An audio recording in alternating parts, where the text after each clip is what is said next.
Hello everyone, today we're doing a book review on Passing by Nella Larsen. Passing was published in 1929, and this book was published during the Harlem Renaissance era. This is a novel about the tragic mulatto trope, and if you're not familiar with that, it is a person of African heritage who is longing for a white existence. However, they learn that leaving behind their heritage and blackness causes isolation and suffering. This book is broken up into three different parts. The first part is encounter, second part re-encounter, and the third part finale. In this story, we have two main characters. We have Clare, Kendry, and Irene Redfield. This story is written in third-person narrative from the perspective of Irene, who is a Black woman with European features, and she lives in Harlem, New York City. Clare is a biracial Black woman who has blonde hair and dark brown eyes. They were both childhood friends, but Clare moved away after her biracial dad passed away, and Clare went to go live with her paternal two white aunts. And from then on, Clare lived a white lifestyle. She lived in the white majority and was passing as a white woman. And Irene continued living in Harlem, and she lived her life as a Black woman. Irene marries a wealthy Black man who was a doctor, and Irene sometimes passes as white for social gain. And this is how the book is opened up. We have Irene at a white cafe in a nice part of town. She is trying to pass as white, and while she's in that cafe, she sees a white man, a husband of a beautiful white woman, we think at the time, having tea.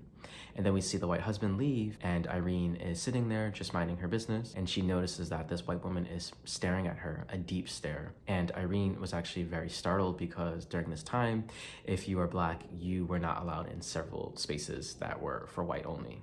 So Irene was afraid for her life because she thought she got outed for being Black in this space.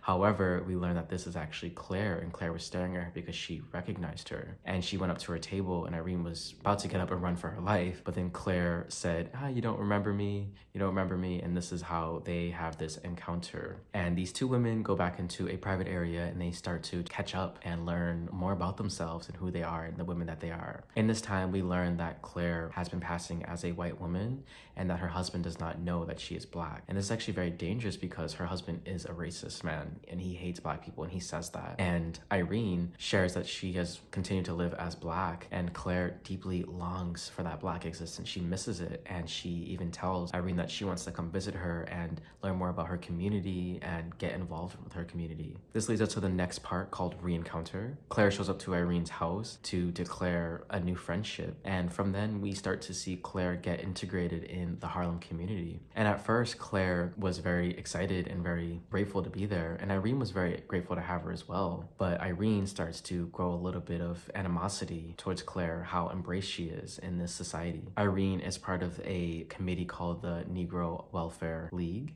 and Clare becomes one of the members, and all the members love her and greet her very warmly. Even Irene's husband greets her very well. This causes a lot of tension in Irene's marriage. And in the finale, we have this around Christmas time, and this whole chapter kind of revolves around planning for this party. And at this point in the book, Irene is very melancholic, very depressed. She takes a lot of long naps. She's not really festive anymore. She doesn't really care about her league as much, and her marriage has a lot of lulls in it. But Clare is still very present. Clare is still hanging out with Irene's husband frequently and still engaging in those activities. And we get led up to this very suspenseful moment where they're at this Christmas party and there's a tragic event that happens. I really enjoyed this book. It actually just kind of gave me a little bit of a history lesson in a way from a fiction perspective of the difficulties of being Black in America in the 1920s. I think there's a lot of lessons that are still relevant nearly 100 years later from this book. In the 1920s, this is a period with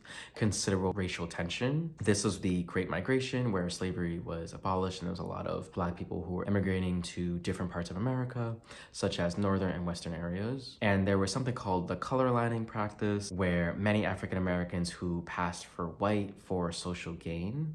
And this was also the era of the one-drop rule, where anyone was considered Black if they had even one drop of African DNA in ancestry. And this is something that we still have technically today. It's not as strict, but it's definitely something that we can definitely see in the media with a lot of people coming for different biracial and ethnically ambiguous Black people in media. So I think this book coming out right now and the movie coming out right now is actually very important. It actually opens up that conversation of what this means to be Black and not Black and the history of Blackness. What's so fascinating too about this book is it's actually a very very short read. I think it's only around 150 pages, but there's so many different motifs that you can learn from in this book, such as race, gender, class, sexuality, middle classness, and more. I want to analyze one of my favorite quotes from this book that I still think about almost like a year later. So this is Irene and Claire meeting after many years, and Irene is describing Claire's beauty. Just as she always had that pale gold hair, her lips, painted a brilliant geranium red, were sweet and sensitive and a little obstinate, a tempting mouth.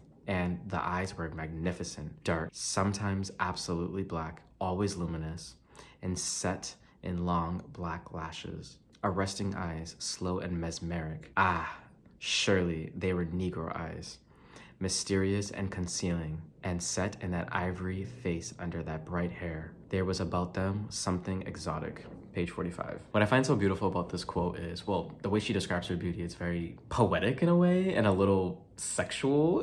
There's definitely some tension between these women in this book that is left kind of never really explored more, but it's definitely, there's some illusion of a little bit more than an interest of friendship between them. But I think the way she describes Claire's eyes as dark and mesmeric, but also Negro eyes, I thought Negro eyes was actually such a beautiful description. And why I think that is beautiful is these women are passing as white, and these are light-skinned black women, but the eyes kind of are a dead giveaway within the black community, where you can find an ancestry of your people by looking in their eyes. And it's like that Shakespearean quote, the eyes are the window to the soul. I believe in that. I think that I can see my people through their eyes. And it's not just because eyes are dark, because, you know, most black people have dark brown eyes because of the high levels of melanin in the eye. But I think it's just more than that. I think there's like a shape and a spirit you can see in someone's eyes, and you can see a common ancestry and a common belief and culture. And I feel like that's what kept these women connected, and that's how they were able to recognize each other back in the cafe in the beginning of the book. Very, very beautiful writing, very, very great takeaways from this book. And although it's a tragic novel, I think a lot of things in this book is very telling of our society that we live in, and we can learn a lot from this book. This book has been out for almost 100 years, and there's so many things in this book that is still relevant in our modern day society. I highly recommend reading this book, and highly recommend watching that movie too. I did watch that movie and I loved it, and I may do a review on that movie as well, but for now I definitely think you should read this book. All right guys, thank you so much for watching my book review on